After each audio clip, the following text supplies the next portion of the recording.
I never imagined that the life I built in America would slowly turn into something I barely recognized.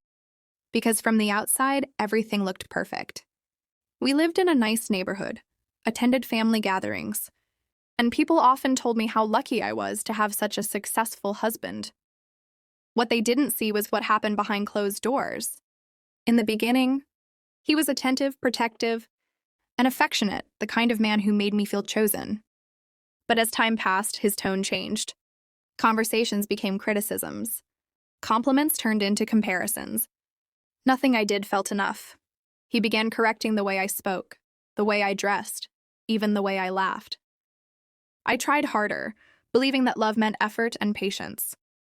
I spent money on expensive clothes, designer dresses, hoping that if I looked perfect, he would treat me better. Instead, his behavior grew colder. He dismissed my feelings, called me sensitive, and accused me of exaggerating every time I tried to express pain. The emotional distance became unbearable, yet I stayed silent, convincing myself that this was just a phase. During this time, my sister started visiting us more often. She listened when I cried, comforted me when I felt invisible, and reassured me that things would improve. I trusted her completely. She was my family, my safe place in a country that already felt lonely. What I didn't realize was that while I was confiding in her, something else was quietly forming. My husband began changing around her. His voice softened, his expressions relaxed, and the patience he no longer had for me suddenly returned when she was in the room. At first, I ignored it. I didn't want to believe my mind was going there. But the signs became harder to dismiss. Late-night conversations I wasn't part of, shared jokes I didn't understand, glances that lingered just a little too long. Then came the night everything shifted. We were attending a family function, surrounded by people dressed in our best clothes, pretending we were happy. I was wearing a dress that cost more than I had ever spent on myself, thinking it might finally earn his approval. During a small argument, whispered but intense, he lost control. In front of everyone, he threw his cup of coffee at me. The liquid soaked into my dress, spreading across the fabric as gasps filled the room. I stood frozen, humiliated, my heart pounding louder than the music. He didn't apologize. He didn't look embarrassed. He looked justified. And as I stood there, burning with shame, I saw my sister's face in the crowd, not shocked, not angry, but silent. In that moment, something inside me broke, even though I didn't yet understand why. I went home that night knowing my marriage was fractured, but unaware that the real betrayal had only just begun.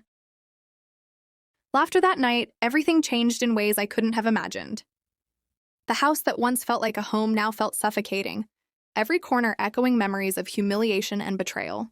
My husband stopped even pretending to care about me. Conversations became arguments about things that didn't matter, and if I tried to defend myself, he mocked my feelings, called me dramatic, or said I was imagining problems. Silence became safer than speaking, but even that offered no protection, because he found ways to undermine me without ever raising his voice, rolling his eyes, sighing, or comparing me to my sister in subtle, cutting ways. She had become more than a visitor in our home.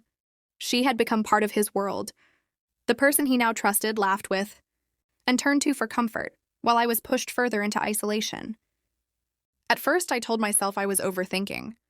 I convinced myself that marriages had rough patches, that love was tested in moments of tension, and that if I just tried harder, things would go back to normal.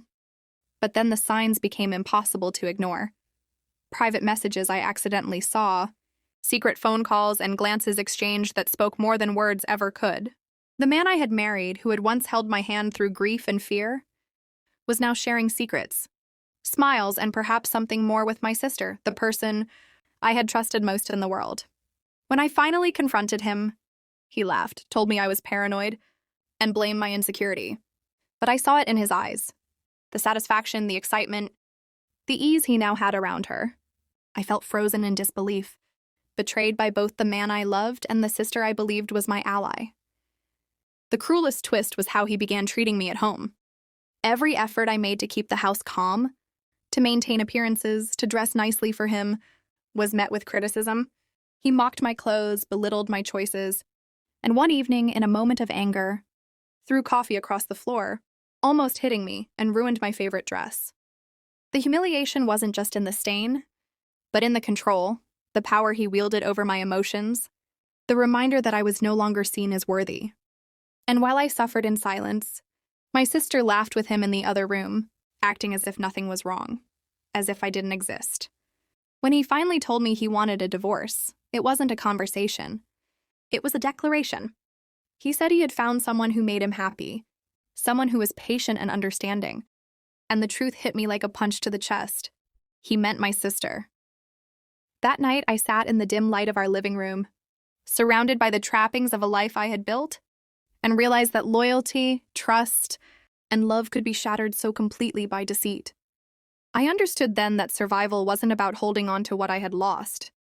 It was about reclaiming myself, finding my strength, and learning that even in the most beautiful homes, betrayal can hide in plain sight, waiting for the moment when you're most vulnerable. The days after he left were the hardest I had ever faced. Every time I opened the front door, I half expected to see him there, smiling at my expense, while my sister walked beside him as if nothing had ever happened. Our home felt like a museum of memories. Each picture and piece of furniture a reminder of what we had once been: a family, a partnership, a shared life. Friends reached out, but no one could understand the depth of betrayal, the combination of heartbreak, humiliation, and disbelief that weighed on me. I couldn't sleep without replaying the moments over and over. The laughter that wasn't meant for me, the whispered secrets in the other room, the way they had taken what was supposed to be mine and turned it into their own private world. I remembered every little sign I had missed, every glance, every subtle act that should have warned me. I blamed myself at first, thinking that if I had been more attentive, more loving, more forgiving, maybe none of this would have happened. But slowly, in the quiet hours of the night, I realized that no amount of patience or care could have stopped what was already destined to unravel. My husband had chosen, my sister had chosen, and their decisions weren't reflections of my worth. They were reflections of who they truly were. And yet the pain was inescapable. Each time I passed by the expensive dress I had once worn to impress him, now ruined and stained with coffee, I felt the echo of his disrespect, the sharp edge of betrayal that cut deeper than any words. I tried to focus on work, on friends, on anything to distract myself, but even ordinary moments carried their weight. Grocery stores, coffee shops, family events, they all reminded me of what had been taken from me. The humiliation extended beyond the home, because in a community where image and reputation matter, people whisper, they question, they speculate. And even though I wanted to scream, to expose the truth, to let everyone see the cruelty and the deceit, I held back. I couldn't let their choices define me or give them the satisfaction of my brokenness. In the stillness of one long night, staring at the ceiling, I made a decision. I would not let them own my story. I would reclaim my life, my dignity, my future. The betrayal had been painful, yes, but it had also sparked something I hadn't felt in a long time: clarity, self-awareness, and the raw determination to rise above it. From that moment on, I promised myself that no matter how deep the wounds, no matter how heavy the memories, I would survive. I would thrive. I would not be a victim of their actions. And as the first light of morning filtered through my bedroom window, I felt a small, quiet strength stirring inside me. A strength that would not be shaken by lies, deceit, or betrayal, no matter how close to home it came. Months passed, and life forced me to rebuild in ways I never imagined possible. Every corner of the house still whispered memories, but I began to see them differently, not as reminders of betrayal, but as evidence of my endurance. I took control of my days, creating routines that gave me purpose, surrounding myself with friends who lifted me instead of judging me, and learning to find joy in small victories.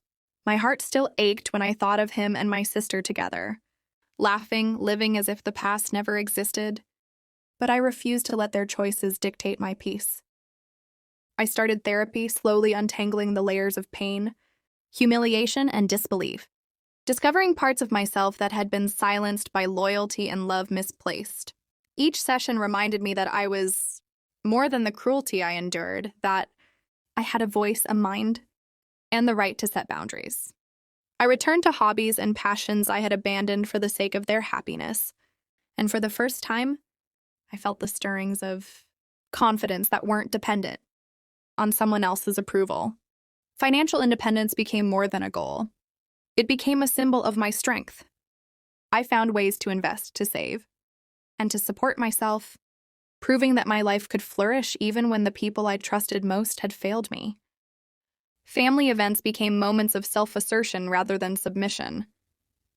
When questions or judgment arose, I met them with calm assurance instead of silence or tears.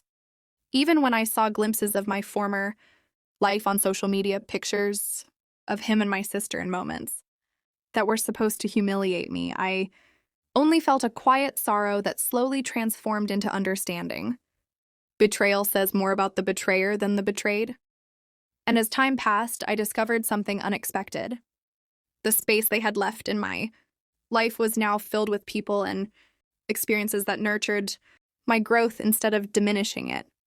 I learned to enjoy my own company, to set boundaries without guilt, and to embrace a future that was entirely my own. By the time I walked past the ruined dress, now tucked away in a memory box, I didn't see humiliation. I saw the turning point where I chose myself over their deceit. My story was no longer defined by their betrayal, but by my resilience, my courage, and my ability to rise above circumstances that once seemed impossible to survive. I realized that pain can shape you, but it doesn't have to break you. And in that realization, I found freedom, strength, and the unshakable knowledge that no one, no matter how close, can take away your worth if you refuse to give it up.